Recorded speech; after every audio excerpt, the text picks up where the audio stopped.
ایک ایسی کتاب کے بارے میں سوچئے جو کئی سائنسی حقائق سے متعلق آج سے 1400 سال پہلے بتا چکی ہے، جس کے بارے میں سائنس صرف 100 سال پہلے ہی ان حقائق کو دریافت کر پائی ہے۔ اور ایک ایسے شخصیت کے بارے میں سوچئے جو ان حقائق کو آج سے 1400 سال پہلے بیان کر چکے ہیں، جس کی تصدیق آج سائنس کر رہی ہے۔ سبحان اللہ! کیا کسی کو شک بھی ہو سکتا ہے کہ ایسی کتاب جو اتنی ایڈوانس ہو سچے معبود کے علاوہ کسی اور کی ہو سکتی ہے؟ اور ایسی شخصیت جو ایسی انفارمیشن ہم تک پہنچائے وہ پیغمبر یا رسول کے علاوہ کوئی اور ہو سکتا ہے؟ قرآن مجید نے 1400 سال پہلے بیان کیا ہے کہ کائنات پھیل رہی ہے، ایکسپینڈ ہو رہی ہے۔ اللہ نے سورہ زاریات کی آیت نمبر 47 میں کہا، اور آسمان کو ہم نے ہاتھوں سے بنایا اور بے شک ہم وسعت دینے والے ہیں، پھیلانے والے ہیں۔ عربی لفظ انا لموسعون کے معنی ہیں ہم کائنات کو بہت زیادہ توسیع کر رہے ہیں۔ سبحان اللہ!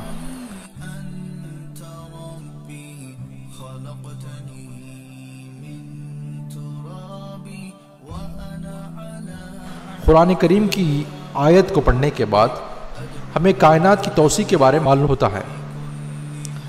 ہم اس کی تحقیق کریں گے کہ سائنس اس کے بارے میں کیا کہتی ہے۔ 20ویں صدی کے آغاز تک اس مسئلے کے بارے میں ایک ہی نقطہ نظر تھا کہ کائنات کو ایک مستحکم ساختہ بنایا گیا ہے اور اس کا وجود اسی طرح ہے جیسے کائنات کے آغاز سے ہے۔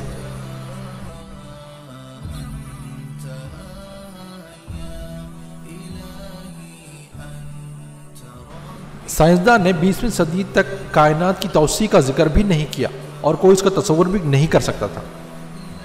20ویں صدی کے آغاز میں رشین فزسسٹ الیگزینڈر فریڈمین اور بیلجین کاسمولوجسٹ جارج لیمیٹرے نے نظریاتی طور پر شمار کیا کہ کائنات مسلسل پھیل رہی ہے۔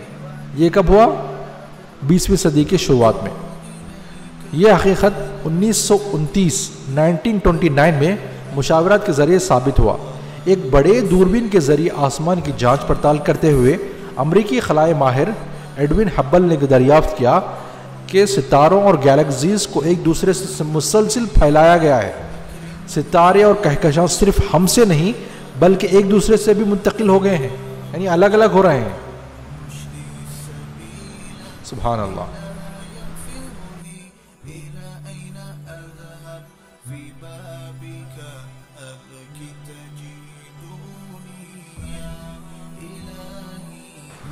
کائنات کی توسیع کو یعنی پھیلنے کو سمجھنے کے لیے ایک مثال دیتے ہیں۔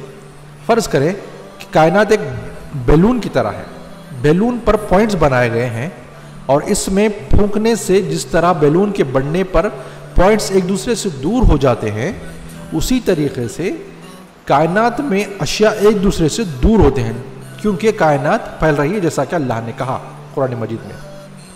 جب یہ سائنسی حقیقت کوئی نہیں جانتا تھا اور جب لوگوں نے سوچا کہ سورج ایک سیب کی طرح چھوٹا تھا تو قرآن نے صدیوں قبل اس حقیقت کا ذکر کیا۔ اس ایک مثال سے بھی عقل رکھنے والوں کے لیے یہ واضح طور پر ثابت ہو جاتا ہے کہ قرآن اللہ ہی کا کلام ہے۔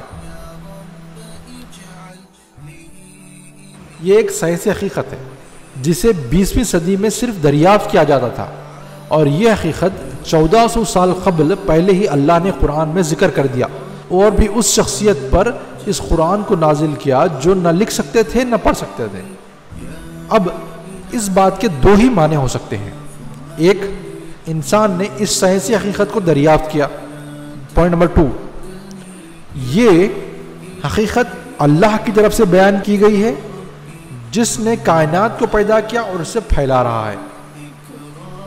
اس کے علاوہ کوئی دوسری بات ہو ہی نہیں سکتی، کیونکہ آج سے 1400 سال قبل کائنات کے بارے میں ایسی بات کہنا انسان کی سوچ کے باہر ہے۔ آج کے ایڈوانس زمانے میں بھی ہم اپنی آنکھوں سے کائنات کے اس پھیلاؤ کو نہیں دیکھ سکتے بغیر کسی ایڈوانس دوربین کے۔ جب یہ حقیقت بیان کی گئی، ایسے دوربین کے بارے میں کوئی سوچ بھی نہیں سکتا تھا، یعنی نبی صلی اللہ علیہ وسلم کے دور میں، اور یہ جو معلومات کائنات کے بارے میں ہمیں بتائی گئی وہ ایک ایسی شخصیت کے ذریعے جو نہ پڑھ سکتے تھے نہ لکھ سکتے تھے، وہ صرف وہی بات کہتے جس کا ذکر اللہ نے فرشتے جبرائیل علیہ السلام کے ذریعے نبی صلی اللہ علیہ وسلم تک پہنچایا تھا۔ اور اللہ نے خود اس بات کی گواہی دی کہ اللہ کے رسول یعنی محمد صلی اللہ علیہ وسلم تو ہمیں آگاہ کرنے والے ہیں۔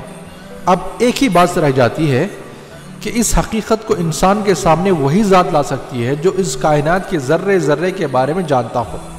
اس کائنات کو پیدا کرنے والا یعنی صرف اور صرف اللہ ہی ہے، سبحان اللہ، جو اس بات کو بتا کر کہ اتنی بڑی کائنات پھیلتی جا رہی ہے اور ہم اس پھیلتی ہوئی کائنات کے نگہبان ہیں، اور یہ سٹارز اور گیلیکسیز اتنی تیزی سے ایک دوسرے سے لائٹ کی سپیڈ سے بھی زیادہ ایک دوسرے سے دور جا رہے ہیں، پھر بھی ہم ان پر نظر رکھے ہوئے ہیں، ہماری نظروں سے دور نہیں ہیں۔ سوچئے، ہم انسان گناہ پر گناہ کر کے اللہ کو چھوڑ کر یا اللہ کے سوا کسی اور کو معبود بنا کر یہ بھی صحیح اور وہ بھی صحیح کہہ کر اللہ کو ناراض کر کر کہاں بھاگ سکتے ہیں؟ ہم انسانوں کو اس بات پر غور کر لینا چاہیے۔ اللہ نے یہ قرآن کو ہماری ہدایت کے لیے بھیجا ہے، اور اگر ہم اس سے فائدہ نہ اٹھائیں گے تو دونوں جہاں میں، اس دنیا میں اور آخرت میں، دونوں جہاں میں ہمارا نقصان ہوگا۔ اللہ تو بڑے رحم کرنے والے اور توبہ قبول کرنے والے ہیں۔ سبسکرائب کیجئے ہمارے چینل اور دبائیے بیل کا آئیکن تاکہ آپ کو ریگولر نوٹیفیکیشن اپڈیٹس مل سکے۔